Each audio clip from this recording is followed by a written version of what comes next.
टूटा हुआ दिल में एक बार उष्णा की खामोशी उसके आगे आ गई। अगर उष्णा पहले ही कमाल का सच उसकी बीवी शैला को बता देती तो आज उष्णा इस तरह से भरे बाजार में बिकती ना। यहाँ पर उष्णा जब ऑफिस में जाएगी और अपने ही बॉस से वो उसके मुंह से बातें सुनेगी कि कमाल ने जो भारी रकम उष्णा को सेल करने के लिए ली है, ये बात सुनकर उष्णा से अब बर्दाश्त नहीं होगा। इसलिए बगैर कुछ सोचे समझे उष्णा उस पार्टी में चली जाएगी जिस पार्टी में सारे गेट टू गेट गैदरिंग कर रहे होंगे। उष्णा सीधा ही कमाल के मुंह पर आते हुए जोरदार थप्पड़ मारेगी और सबके सामने कह देगी, तुम शादीशुदा हो कभी, तुमने मुझे बेच दिया। जिस तरह से तुम्हें इस बात का एहसास नहीं आया, तो आज सबके सामने उष्णा ने सारी बातें खोल दी। शहला जब ये बातें सुनेगी उसे बहुत ज़्यादा गुस्सा आएगा। शहला अपने भाई अदरान से कहेगी कि किस तरह से तुम्हारी साली सबके सामने मेरे शोहर को रुसवा कर रही है, तुम्हारे ही घर में आकर क्या तुम इसे रोकोगे नहीं। लेकिन उष्णा इस बार सारा सच खरा सब सबके सामने रख देगी और बता देगी शहला को, मैं कुछ भी झूठ नहीं बोल रही, आपके शोहर शादीशुदा है।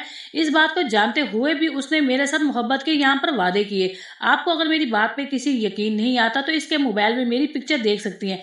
ना सिर्फ इसने मुझे मोहब्बत का झांसा दिया, बल्कि जिस ऑफिस में मैं काम कर रही थी उस ऑफिस के वहां पे बॉस से पैसे लेकर मुझे दुबई में इन्होंने बेचने की कोशिश की। अगर मैं दुबई ऑफिस जाने से पहले ये सारी बातें सुनती ना, तो शायद आज मैं दुबई की किसी सड़कों पर रुल रही होती। ये बातें जब उष्णा कहेगी तो समरीन अपनी बहन उष्णा को रोकने की कोशिश करेगी और उष्णा को आज भी समरीन यही कहेगी कि जो लड़की माँ बाप को धोखा देकर अपनी जिंदगी बनाने की कोशिश करेगी तो उसके साथ भी आगे धोखा होगा। तुमने माँ बाप से झूठ बोलकर ये कहकर तुम गई थी, लेकिन तुम ऑफिस में चली गई थी, मतलब तुमने आज दुबई जाना था।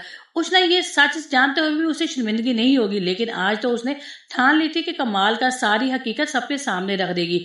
वहीं पर अदरान जब सुनेगा कि उष्णा के साथ धोखा देने वाला कोई और नहीं कि उसका ही बहनोई कमाल था, तो अदरान कह देगा साफ सबके सामने, अगर तो उष्णा इसमें हकीकत है तो कमाल को मैं अपने हाथों से ही जान से मार दूंगा।